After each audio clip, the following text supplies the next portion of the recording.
This video was made possible by our generous supporters on Patreon. Check out patreon.com/NWR for all the details.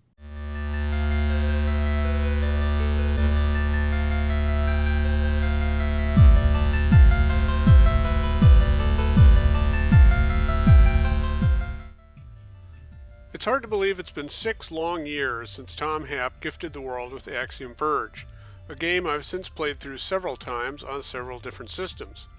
Essentially summarized as Super Metroid by way of Contra, with a surprisingly heavy sci-fi story, Axiom Verge has been living rent-free in my brain since its release. It's not perfect, and the best version is surprisingly on Wii U, but if you've managed to avoid playing Axiom Verge over the last half-decade, you should correct that mistake. Since the sequel was announced in an Indie World Showcase from December 2019, my frothing anticipation has only increased. And now it's here, and I've played it, and it's wonderful. You won't be controlling Trace in Axiom Verge 2, but instead a woman named Indra, who finds herself transported to a parallel version of Earth that's seemingly been overtaken by machines. The game's most immediate differentiator is the change in scenery.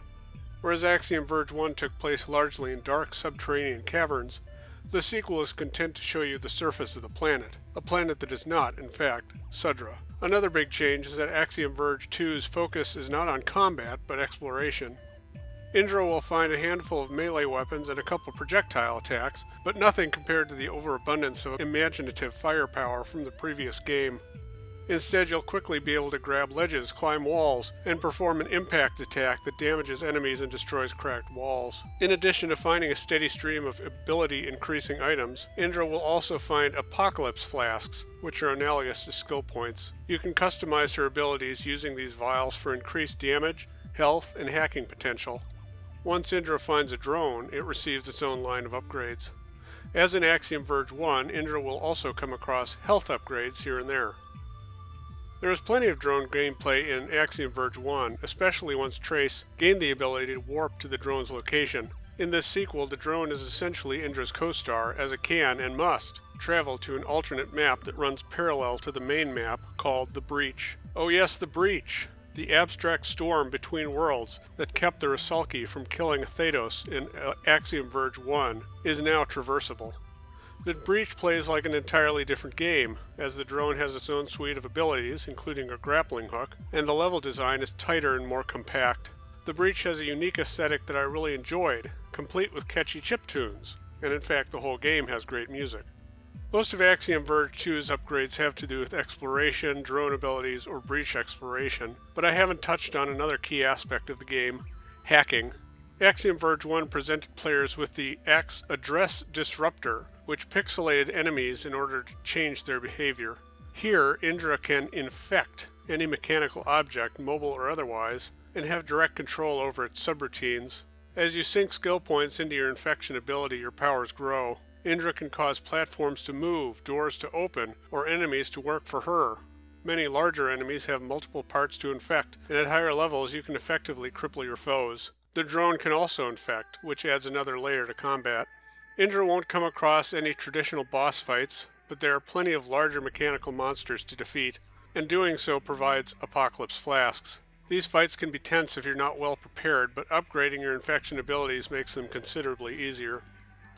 You may be wondering about this sequel's story.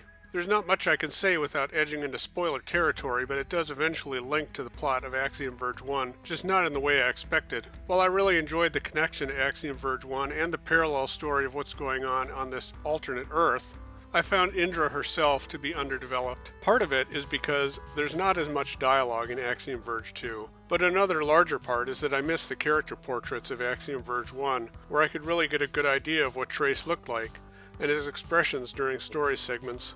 In Axiom Verge 2, characters speak using word balloons, and character portraits are passé.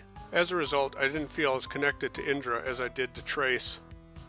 The game is gorgeous, with big outdoor environments and lively backgrounds. It's one gigantic map now rather than being subdivided into distinct areas as in the last game. Before too long, Indra gains the ability to warp between save points, which is something I asked for specifically in my review of the Wii U version, and I'm thrilled it's been implemented here. Wayfinding and item cleanup is still something of a bear, however. The map doesn't mark where items are or what has already been found. You do have a reminder mark for the map, and I recommend using it. Among the very first things Indra finds is a compass, but I did not find it particularly helpful. It will point you towards waypoints, which you tend to get through dialogue, but it will often point you towards things you can't get to for a long time. My only other real complaint about the game has to do with breach jumping. To get in and out of certain areas of the game, you'll have to pay a good amount of attention to the structure of the breach versus whatever area Indra's in. In some cases, you'll have to manipulate breach portals. This led to a lot of frustration later in the game once I knew where I had to go, but couldn't quite figure out how to get there. I'll just say this, when in doubt, use the breach attractor.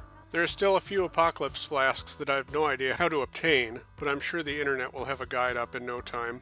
Axiom Verge 2 is a fantastic evolution of Axiom Verge 1. It feels like a different game, but with enough gameplay and story connections to remain familiar. My issues with the protagonist and wayfinding pale in comparison to the addictive exploration and beautiful vistas that Axiom Verge 2 revels in, and I can't wait to speculate wildly about the storyline.